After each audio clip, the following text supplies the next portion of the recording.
Hey hey! Salut à toutes et à tous, toujours très heureux de vous retrouver pour cette nouvelle vidéo qui va avoir un format un petit peu différent. On va faire un petit pas de côté par rapport au thème habituel de la chaîne, à savoir l'aménagement de vannes. En effet, je vais vous parler dans cette vidéo de production et de consommation d'énergie militante. À une époque où chacun s'intéresse naturellement à des sujets aussi essentiels dans nos vies que la nourriture et la manière dont elle est produite, on s'interroge beaucoup moins sur la provenance de l'électricité qu'on consomme quotidiennement. Dans cette vidéo, je vous présente Enercoop, qui est une coopérative d'énergie citoyenne dont je suis sociétaire Nouvelle-Aquitaine depuis sa création il y a 10 ans. Et même si elle représente moins de 2% de la consommation électrique en France, elle représente une réelle alternative aux énergéticiens historiques pour 3 raisons: transparence, proximité et engagement citoyen. En plus, et ce qui ne gâche rien, avec des tarifs de plus en plus compétitifs. En juin 2024, j'ai participé à l'Assemblée Générale d'Enercoop Aquitaine à La Rochelle pour l'anniversaire de ses 10 ans. Ça a été pour nous l'occasion de visiter 2 sites de production en Charente-Maritime, le parc éolien citoyen d'Andilly et le futur écoquartier de Bongraine à Étré. Et je vous y emmène. Cette vidéo pourra donc intéresser les sédentaires qui vivent dans une maison, un appartement, une tiny house, un chalet, à la ville ou à la campagne, mais aussi les nomades qui voyagent en van, qui brancheront peut-être un jour leur prise électrique dans une aire de service, un camping ou chez l'habitant. À toutes fins utiles, je précise que cette vidéo n'est absolument pas une collaboration commerciale, c'est simplement un coup de projecteur que je souhaitais mettre sur la coopérative. Et allez hop, vamos a descubrir!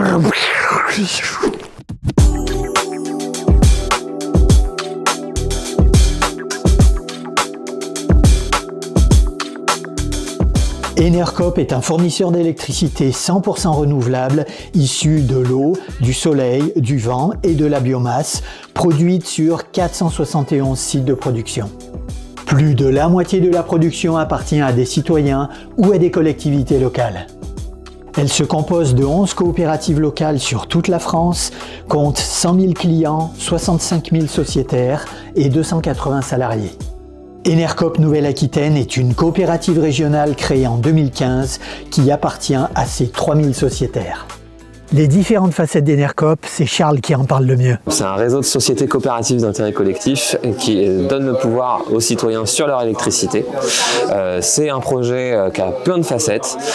On fournit de l'électricité 100% renouvelable française à tous les consommateurs qui ont envie d'avoir un acte militant dans leur achat d'énergie. On produit de l'électricité renouvelable grâce au capital que nous confient nos sociétaires et parce qu'on développe des nouveaux sites de production d'énergie renouvelable pour être un accélérateur de la transition énergétique. Donc on est producteur, on est aussi acheteur de l'énergie produite par les citoyens et on fournit l'électricité à tous les citoyens qui souhaitent s'engager dans cette démarche. En tant que société coopérative d'intérêt collectif, nos clients peuvent également être sociétaires, ce qui leur permet de participer à la gouvernance d'Enercoop Nouvelle-Aquitaine, de faire partie du conseil d'administration et de participer à toutes les grandes décisions de stratégie et de gouvernance. Mais au fait, c'est quoi le modèle coopératif ?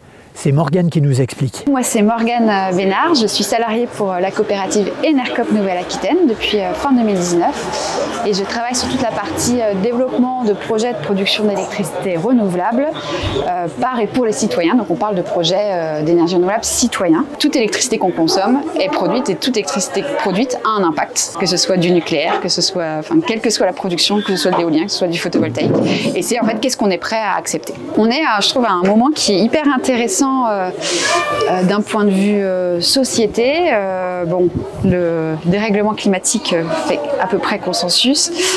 Aujourd'hui, logiquement, une des pistes qui est empruntée, c'est d'essayer d'électrifier un maximum d'usages pour du coup diminuer au maximum l'émission de gaz à effet de serre. Donc c'est vu comme une piste, on va dire, de solution. Donc, mais qui dit électrification des usages, dit tout de suite toute cette électricité en plus qu'il faut produire, comment on la produit. L'électricité, ça se produit localement.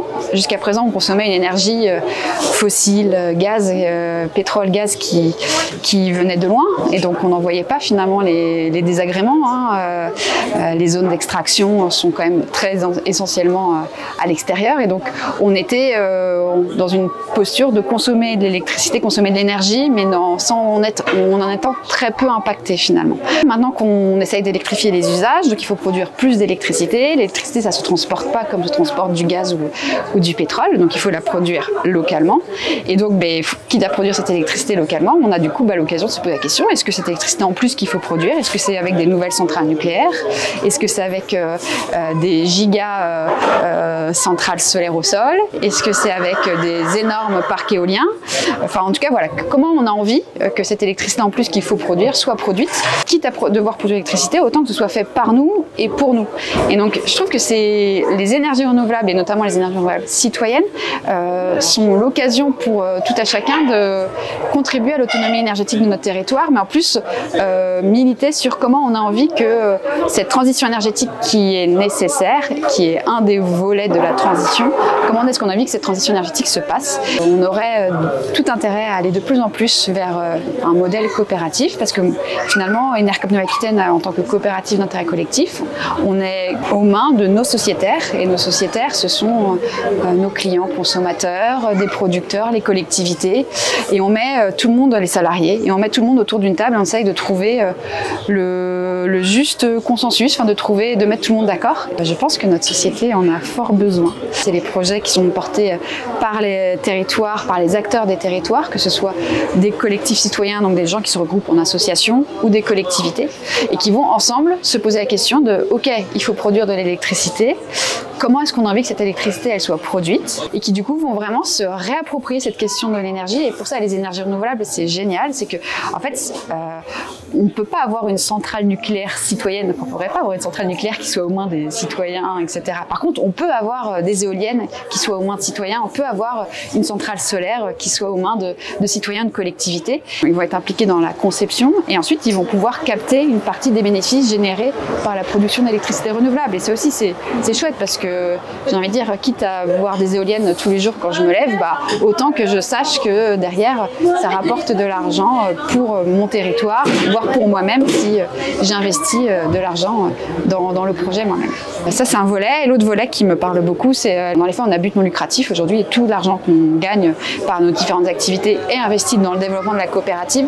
Et ça aussi, c'est un modèle qui est complètement différent de ce qu'on peut voir par ailleurs. Donc, tous les grands énergéticiens cherchent à gagner beaucoup d'argent pour rémunérer des actionnaires. Et donc, on est dans une logique de toujours plus, vraiment une logique un peu de surenchère financière. Là où je trouve que le modèle de coopérative d'intérêt collectif autour des enjeux d'énergie, c'est hyper vertueux et très sain en fait dans son approche. Mais venons-en au nerf de la guerre.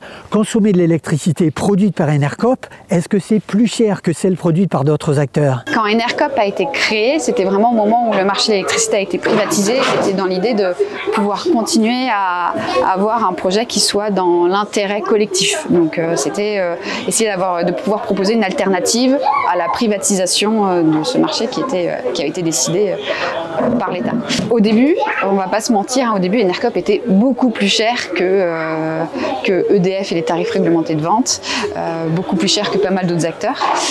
Mais ce qui est intéressant, c'est de voir qu'au fur et à mesure que le modèle d'Enercop et les énergies renouvelables deviennent de plus en plus compétitives, au fur et à mesure aussi que finalement le marché de l'énergie lui fluctue et on l'a beaucoup vu les dernières années, on voit que l'écart se réduit de façon significative. Et je sais que là, sur cette année, on disait qu'on était quasiment au même niveau que les tarifs réglementés de vente d'EDF. Donc maintenant, en tant que consommateur, ça ne coûte pas forcément plus cher, ou en tout cas pas beaucoup plus cher, d'aller contribuer à une électricité qui soit renouvelable et en plus coopérative avec toute cette approche vraiment issue de l'économie sociale et solidaire, de coopérative d'intérêt collectif, à but qui est dans les faits non lucratif. Rendons maintenant ces notions un petit peu plus concrètes. Enercop a proposé ce week-end-là à ses sociétaires de visiter les 3 éoliennes citoyennes d'Andilly, à une vingtaine de kilomètres de La Rochelle. C'est un village qui compte environ 2000 habitants.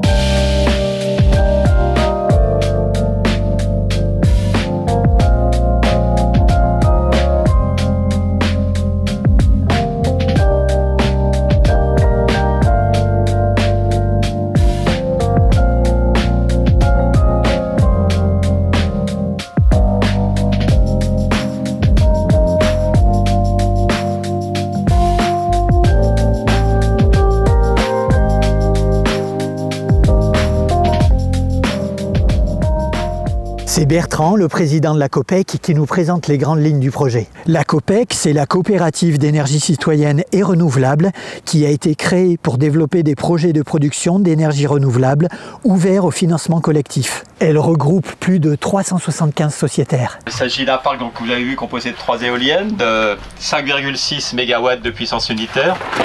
Donc une puissance totale de 7,8 mégas, avec une production annuelle donc envisagée de l'ordre de 48 gigawattheures. Ce qui correspond, on l'a évoqué hier, à la consommation électrique d'environ 10 600 foyers. Chauffage et eau chaude compris. Le projet a mis presque 10 ans à aboutir et c'est Guy, sociétaire en Charente-Maritime, qui nous en parle. Guy est un sociétaire hors norme qui a passé des centaines d'heures bénévolement pour construire plusieurs projets citoyens et a participé à des réunions pour convaincre les élus. Bref, il est devenu expert dans son domaine. C'est donc au départ la volonté de 2 habitants qui ont initié ce projet complexe. À l'origine, ça démarre en 2015. Donc c'est une histoire rigolote parce que vous pouvez la faire chez vous. Donc avec un ami Georges, mais qui n'est pas là aujourd'hui, on se dit on va aller voir le maire d'Andilly pour lui parler d'Enercop. Dingue. Donc il nous écoute et puis il sort de son tiroir. Mais moi, mon problème, c'est les développeurs éoliens qui n'arrêtent pas de venir me voir et puis ce qu'ils proposent, c'est pas suffisamment intéressant pour la commune. Et là, évidemment, je saute sur l'occasion pour lui dire il existe des parcs éoliens citoyens, il y en a plein en Bretagne, on peut le faire ici. Et en 2018, la commune fait un appel à manifestation d'intérêt auprès de tous les développeurs qui étaient venus sur le coin. Et nous, on apprend par la presse locale, c'est dans le journal d'Andilly, que Valorem a été désigné. Pour information, Valorem est un opérateur français indépendant en énergie verte. C'est aussi le maître d'œuvre qui va piloter l'implantation physique des éoliennes. Donc on appelle le maire en lui demandant, donc Valorem a été choisi, mais de quelle manière? Et donc il y avait une petite portion de capital qui était ouverte pour la commune et donc les habitants. 10%, et donc on dit 10% c'est pas ça, citoyen c'est 51 ou rien, et Sylvain dit voilà les coordonnées de Valorem, prenez contact avec eux. Et donc en novembre 2018, nous on est rentré dans l'affaire. Pour arriver, on s'était bien rassuré en contactant Sirena, qui venait d'être créée. Sirena est une association qui soutient et accompagne les porteurs de projets régionaux dans le secteur des énergies renouvelables. Et donc, Charlène Suire, qui travaillait à Enercop à l'époque, elle est venue avec Terra Énergie, qui était le fonds d'investissement énergie renouvelable de la région Nouvelle-Aquitaine, qui venait pour la première fois en fait en phase risquée, c'est-à-dire de développement. Dans la discussion avec Valorem, ça a pesé énormément dans la balance. D'une petite association, à nous l'énergie, Renouvelable Solidaire 17, totalement inconnue de La Rochelle, d'un seul coup on prenait du poids et du sérieux vis-à-vis de Valorem. Donc après, il y a eu quelques années effectivement d'études pour monter ce parc éolien. Et pour que le parc éolien prenne forme, il faut signer un partenariat avec un nombre important d'intervenants. C'est début 2020, on signe un accord de partenariat. Alors il y avait la commune d'Andilly, la communauté de communes Aunis-Atlantique, à nous l'énergie, Renouvelable Solidaire 17, Terra Énergie et Valorem. On aborde maintenant une partie un petit peu plus technique mais essentielle, le financement. Comme dans tout projet, c'est le nerf de la guerre et c'est Bertrand qui nous explique tous les aspects de gouvernance et de financement. La COPEC a été créée dans la foulée et la COPEC a pris en fait la place des 3 acteurs d'origine, donc qu'a rappelé Guy. Donc la communauté de communes, la commune d'Andilly et à nous l'énergie. On a nous 31% de capital, mais en revanche au niveau de la gouvernance du comité de pilotage, on a récupéré donc les 3 voix qui correspondaient aux voix de chacune de ces 3 entités. Donc on a 3 voix sur 5, ce qui fait qu'on a donc le pouvoir de décision sur ce parc. On a proposé à nos sociétaires un financement collectif à travers des comptes courants d'associés. Aujourd'hui, on est 375 sociétaires. Il y a 180 sociétaires qui ont ouvert des comptes courants d'associés, donc là pratiquement la moitié. Donc ça veut dire qu'ils ont engagé une partie de leur épargne dans le financement de ce parc pour la réussite de ce parc. Le budget global du parc, c'était 33,9 millions d'euros. Il y a eu un emprunt bancaire de l'ordre de 30 millions d'euros. Il fallait apporter sur les fonds propres donc 3,9 millions. Pour la COPEC, ça faisait 1,2 million d'euros. Donc on a lancé cette levée de fonds. On avait réussi à réunir 650 000 euros. On a eu, sous forme d'un compte courant d'associés, là aussi à court terme, un apport du complément de d'énergie partagée investissement. Énergie partagée investissement collecte de l'épargne auprès de citoyens. Il investit en fonds propres au capital des sociétés de projets citoyens d'énergie renouvelable.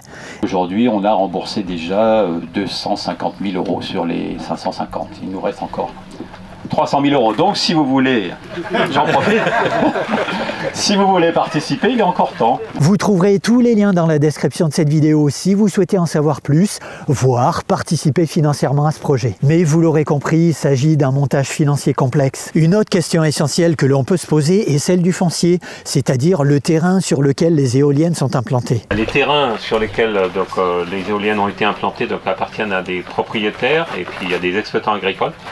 Et donc sur les parcs éoliens classiques, ce sont les propriétaires des terrains et les exploitants où il y a les éoliennes qui touchent une indemnité, donc un loyer en fait, pendant toute la durée de vie du parc. Ici, dès qu'on est arrivé, on a demandé à Valorem de revoir les promesses de bail. Donc, elles ont été refaites de manière à mettre en place une mutualisation foncière.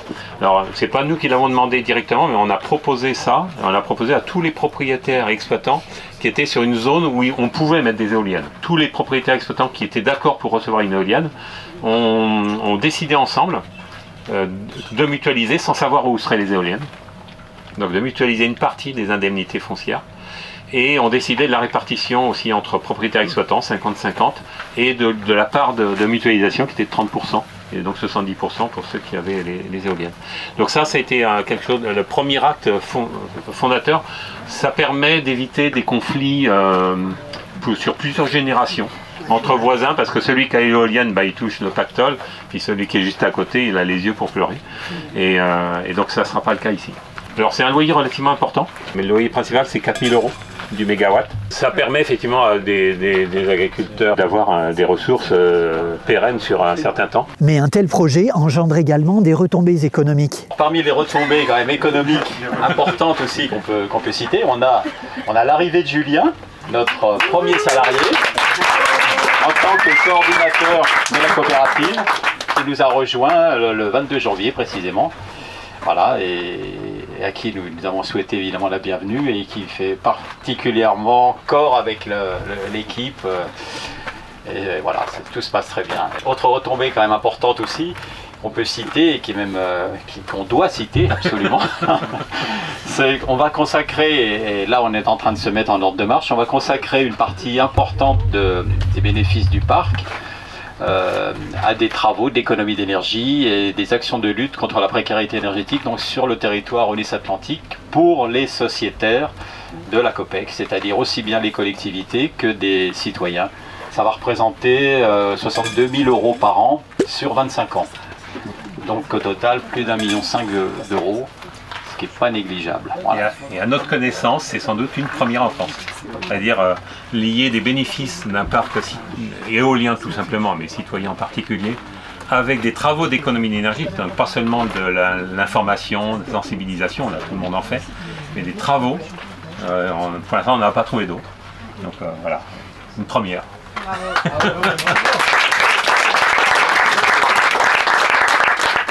Le prolongement d'un tel projet serait aussi de capitaliser l'expérience développée par des citoyens sur ce parc éolien pour les s'aimer vers d'autres projets. Finalement, là, vous avez une expérience qui est juste énorme, un savoir-faire qui est assez monstrueux finalement. C'est un succès, donc on a envie que ça soit capitalisé, qu'on le signe quelque part pour partager en fait. Le 6 juin, on avait organisé une visite du parc éolien pour les élus et techniciens de collectivités de Nouvelle-Aquitaine et même de Vendée. On a eu 70 personnes qui sont venues quand même. Donc on va profiter de ce retour d'expérience fabuleux aux autres collectivités, essayer de reproduire de tels projets sur d'autres territoires. Ouais. Donc effectivement c'est le but de Sirena. Et merci à la COPEC pour tout leur retour d'expérience parce qu'ils sont très sollicités en ce moment. Tout le monde veut savoir comment ils ont fait pour faire un tel parc. C'est chouette de raconter cette histoire parce que c'est montrer comment une étincelle peut jaillir et puis faire ça, quoi. Mais un parc éolien en France rencontre souvent des oppositions. En fait, ce qui s'est passé avec les opposants, c'est que comme ils ont été associés dès le début à toutes les rencontres, petit à petit, on a démonté une grande partie des arguments possibles. D'ailleurs, bon, il y a les arguments, l'éolien, ça fonctionne que quand on branche le secteur, etc. Enfin bon, là c'est assez facile. Mais bon, il y en avait d'autres, c'était la perception dans le paysage, ça pouvait être le bruit, ça pouvait être voilà, pas mal de choses comme ça. Moi je me rappelle une réunion au conseil municipal nouveau de 2020, et il y a un conseil municipal qui parle des paysages, et qui dit, ouais, il y a quand même les paysages, ça va transformer... il y avait beaucoup d'agriculteurs dans le conseil municipal aussi. Et j'ai dit aussi au conseil municipal, oui, mais quoi que fasse l'homme, on va transformer. Donc c'est une question, cette énergie qui est très très lointaine de nous jusqu'à présent. On habite rarement auprès d'une centrale nucléaire ou centrale thermique, rarement auprès d'une raffinerie, rarement auprès du stockage de gaz. Donc en fait pour nous c'est un bouton, on tourne pour avoir le gaz, on prend la pompe à essence. Et d'un seul coup, en fait, sociologiquement, il va falloir peut-être plusieurs générations, on rapproche les usines de transformation de l'énergie près des habitants. Et ça, c'est vraiment typique, enfin, que ce soit l'éolien, le photovoltaïque, mais ça peut être aussi la méthanisation. On les rapproche. Et donc, il y a des sociologues qui ont étudié ça et qui disent qu'il faudra plusieurs générations pour que ça devienne acceptable et habituel. Mais c'est comme les lignes haute tension, c'est comme les routes, c'est comme le chemin de fer, etc. Il a fallu plusieurs générations pour s'y habituer. Et donc là, c'est une transformation vraiment sociologique en fait, et de perception de son environnement. Au fait, ça tourne tout le temps une éolienne ? Eh bien non, et le prix de vente de l'électricité produite peut être variable également. En fait, on a des informations continuelles sur ce parc. Il est surveillé comme les œufs sur le feu. Ah bah oui, il tourne pas. C'est pourquoi il tourne pas. En ce moment, on est en train de vendre à Enercop. Quand ça tourne, c'est un Enercop, mais c'est vendu au prix spot, donc au prix du marché. Zéro, là. Et donc il y a des moments où les éoliennes sont arrêtées parce qu'on vendrait à prix négatif. Là on est à 0. Sur le marché européen, c'est ça. Ça peut être négatif, ça peut être très cher, ça peut être, ça se balade, c'est le marché. Enercop intervient également en tant que bureau d'études sur des projets d'autoconsommation collective, comme l'écoquartier de Bongraine à Étré. Ça se trouve dans la banlieue de La Rochelle. Il prend en charge l'étude d'implantation des panneaux photovoltaïques sur le toit des futurs bâtiments. Des citoyens de l'agglomération de La Rochelle ont constitué une société coopérative d'intérêt collectif qui s'appelle les Lucioles. Et Nadine, sa présidente, nous présente le projet.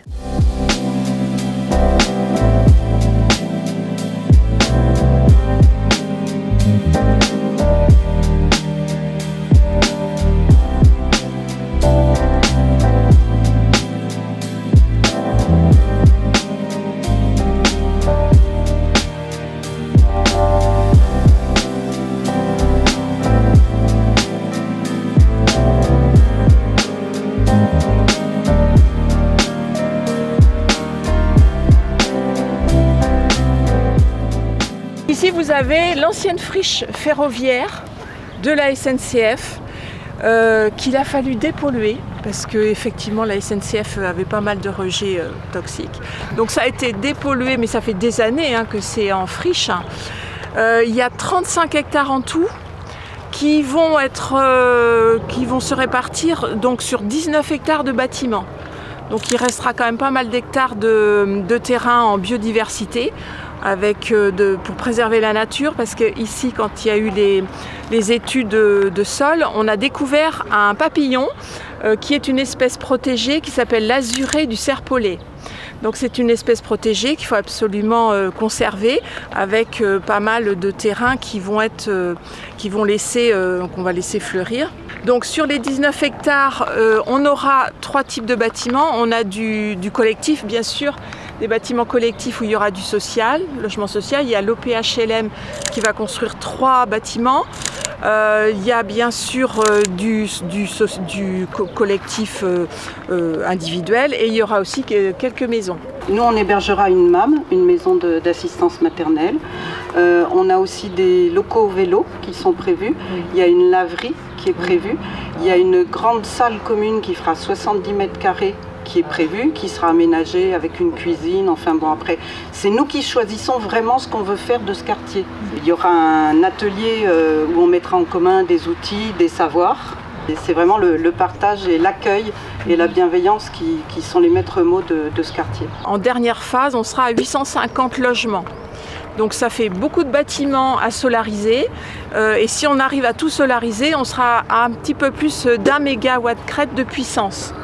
Donc comme on a une puissance suffisante, assez importante, c'est pour ça on a vite été chercher NERCOP pour nous dire oh là là, il y a du travail, on a besoin de vous en tant que bureau d'études pour nous accompagner sur tout le projet. Au regard des implantations et des études solaires qu'on a réalisées sur les toitures, on va essayer de faire corréler la production avec les consommations du site.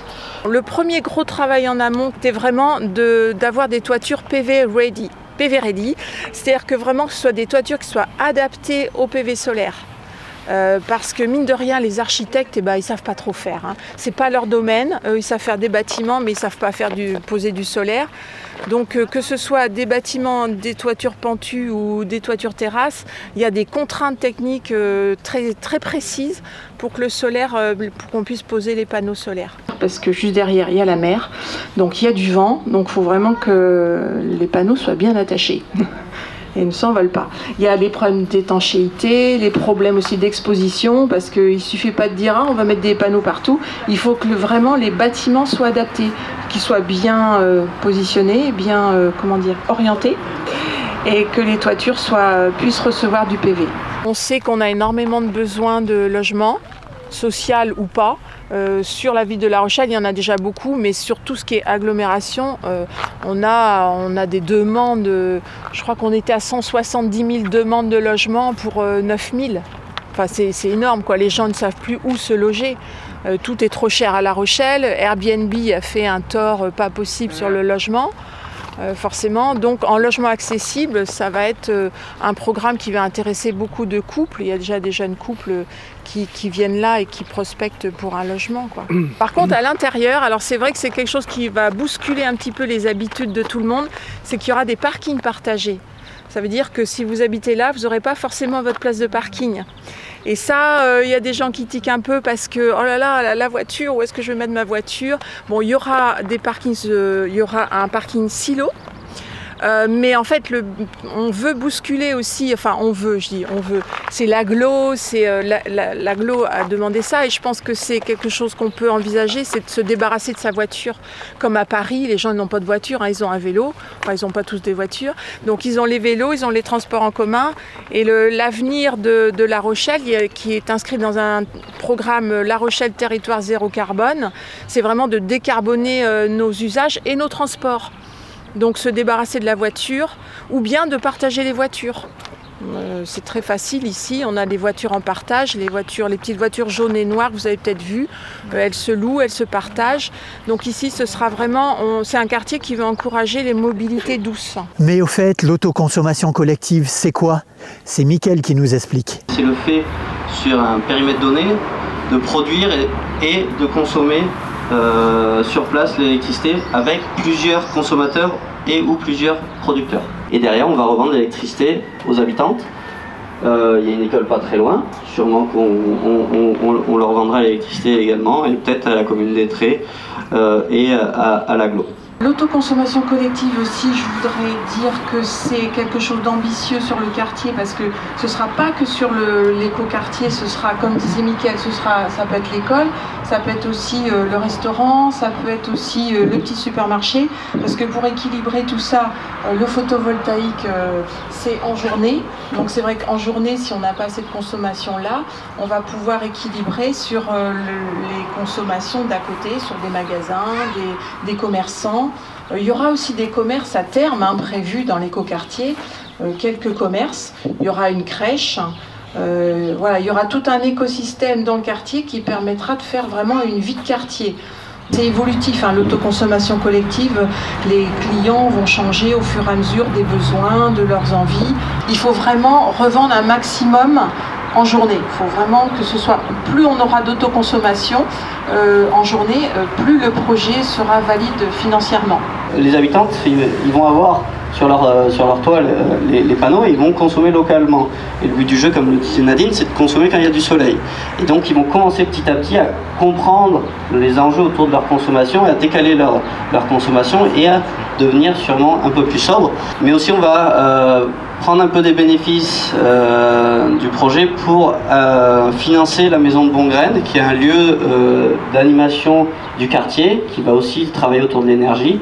Et donc, on va permettre aux habitants du territoire de s'emparer de ce sujet-là, de la consommation et de réduction de nos consommations. On va proposer aux citoyens de rentrer à un moment donné dans le capital des Lucioles avec une part de sociétaires. Ils vont pouvoir participer à la gouvernance du projet. Et s'ils ont un petit peu d'épargne, ils vont pouvoir aussi mettre de l'épargne. Et ça, c'est la valeur ajoutée sur le territoire aussi, c'est que l'épargne, elle ne part pas dans des banques qui font des choses dont on ne sait pas trop, toujours. C'est pas toujours très vertueux. Donc là, on se propose, les personnes qui ont de l'épargne, de se lancer aussi dans le projet en prenant des comptes courants d'associés, par exemple. Donc de permettre de placer de l'argent pour produire localement des énergies à partir des énergies renouvelables.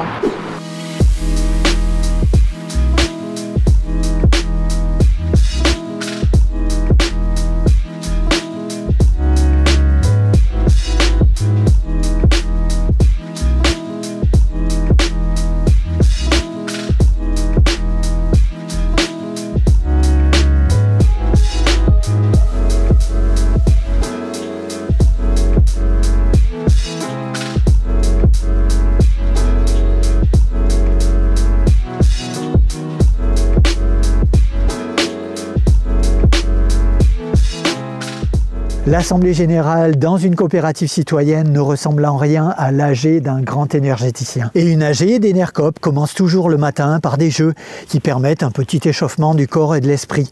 Et c'est Sandrine qui s'en charge. Les sociétaires commencent par se regrouper géographiquement. Il y a pas mal de Parisiens, ok. Après on descend un peu vers l'Ops par là peut-être. Ouais. Les sudistes. Alors on a qui? La Rochelle. La Rochelle. Ah oui. Mais où en Espagne? Salamanque. Ok, ah oui, c'est pour ça que tu t'es mis là. Ok, et après on remonte ici. Angers. Angers. Alors nous c'est la Normandie. Et la Normandie et la Bretagne. Quimper. Et là donc on va faire appel à vos souvenirs. Vous allez vous positionner en ligne selon l'année de votre adhésion, de votre souscription à la coopérative. Donc on va dire 2014 ici, voilà, et 2024 là-bas. 2014. Sociétaire Nouvelle-Aquitaine. 2021. Puis vous allez partager un de vos meilleurs ou pires souvenirs vécus dans la coopérative. Ça peut être que des meilleurs, mais on a mis les pires. Voilà, donc avec des personnes que vous ne connaissez pas forcément, évidemment, l'idée c'est d'échanger. De vous présenter et de partager un de vos souvenirs. C'est aussi l'occasion pour Karine Oudot, la directrice, de présenter l'équipe des salariés. Lumière sur l'équipe, allez-y, allez-y, hop. Ben ouais, ils sont pleins. Donc je vais essayer de ne pas me tromper et d'oublier personne. Ça, je m'assouffle. Donc, on a une organisation par pôle métier. Donc, on a un pôle commercial. On a le pôle énergie. On a le pôle de vie coopérative. On enchaîne ensuite sur le quiz de l'énergie qui permet à chacun de tester ses connaissances en énergie renouvelable de manière ludique. On va vous demander de faire des petits groupes, on va dire 2 ou 3 dans l'idéal. On a 6 jeux de cartons qui vous permettront de répondre aux questions. Donc il y aura 4 propositions à chaque fois. Et puis vous leverez la bonne réponse, A, B, C ou D. Et on vous donnera après la réponse et des explications. De quelle hauteur sont les 3 éoliennes du fameux parc citoyen éolien d'Andilly-les-Marais? Il a fait des tests, il est à 90% de rendement par rapport à l'initial. C'est-à-dire 30 ans plus tard, en fait, ça fonctionne toujours super bien. Presque pas de perte, en fait. Donc avant de recycler, c'est réutilisons même. Les participants ont également la possibilité de choisir des ateliers pour échanger autour du thème de l'énergie citoyenne. À votre avis, quel est l'intérêt pour un territoire d'un projet de production d'électricité renouvelable citoyen? C'est faire du circuit court, quoi. comme pour acheter ses légumes aux producteurs, bah là, ça matérialise en fait. Oui, c'est ça, ça le rend concret. Sinon c'est juste une facture d'électricité en fait, voilà. un peu abstraite. Là, et on se rend compte qu'elle appartient à tous. Mais quand tu as passé 6 ans à monter un projet éolien, autant dire que je pense que tu penses à éteindre l'électricité, enfin à éteindre la lumière quand tu sors d'une pièce, quoi. Enfin, ça permet en termes de sensibilisation à la sobriété, à l'efficacité énergétique, de se rendre compte que l'électricité c'est pas open bar, quoi. Enfin, voilà. Je trouve que la vie d'une coopérative, c'est aussi les rencontres entre les sociétaires. Donc là, on voit, c'est pas très facile pour des gens qui sont loin, dans une région comme ça, de se rencontrer. Mais plus localement, c'est peut-être plus facile. Et du coup, ça donne envie de faire des choses collectivement. Créé un groupe de travail qui cherchait justement à essaimer le projet coopératif sur toute la région. Et on a cherché un peu à cadrer ce que pouvait être, en prenant l'exemple de La Rochelle, de ce que pouvait être, ce que pouvaient devenir les autres projets, les autres groupes locaux futurs. On est parti très très large parce qu'on n'avait vraiment pas d'idée de ce qu'on voulait faire à travers ça, cette charte et tout. Et je suis assez content parce qu'on a réussi à sortir une charte justement d'essayer de fonctionnement, de voir comment on pouvait s'organiser. Maintenant, qu'est-ce qu'on fait à partir de cette charte? Comment on trouve la motivation des gens, des sociétaires? Et là, donc, il y a un gros volet qui s'annonce, c'est le volet un peu formation. C'est comment on crée des formations, quel type de documents, selon le public. Qu'est-ce qu'on propose? Et si on parlait aussi d'Enercoop vu de l'intérieur, par ses salariés? Parce qu'alors en France, où de nombreux jeunes cherchent à trouver un sens à leur future activité, travailler chez Enercoop trouve une résonance particulière. Travailler pour le réseau Enercoop Nouvelle-Aquitaine, c'est l'opportunité d'avoir une vie professionnelle qui s'aligne avec nos valeurs personnelles, et notamment nos valeurs militantes. Enercoop, c'est un projet écologique, mais pas que, c'est un projet de transformation de la société. Déjà parce que en tant que SIC, les salariés sont représentés dans le conseil d'administration. Dans le conseil d'administration et dans les assemblées générales, on est sur une logique une personne égale une voix. On emploie vraiment nos meilleurs efforts à faire en sorte d'avoir un cadre moderne de gestion et de management de la coopérative, de l'entreprise, d'être sur un modèle d'entreprise libérée qui permet à chacun de s'exprimer, de participer aux décisions, de participer autant que possible au pilotage de la structure, du projet. Et le temps est venu pour moi de clôturer cette vidéo. Si vous êtes intéressé par la consommation ou la production d'électricité citoyenne, vous trouverez un certain nombre de liens dans la description de cette vidéo, notamment vers les différentes entités que j'ai citées précédemment. Enercoop ayant une couverture nationale, n'hésitez pas à prendre contact avec votre entité régionale, à consulter les tarifs et pourquoi pas à rejoindre un collectif citoyen. Si vous souhaitez faire connaître Enercoop, n'hésitez pas à partager le lien de cette vidéo et à en parler autour de vous, à vos proches. Si vous avez aimé cette vidéo, un abonnement si ce n'est pas déjà fait, la petite cloche, le petit pouce et je répondrai comme d'habitude avec grand plaisir à vos commentaires. Quant à moi, je vous dis à très bientôt dans une future vidéo. Surtout, n'oubliez pas de kiffer la life. Talk soon!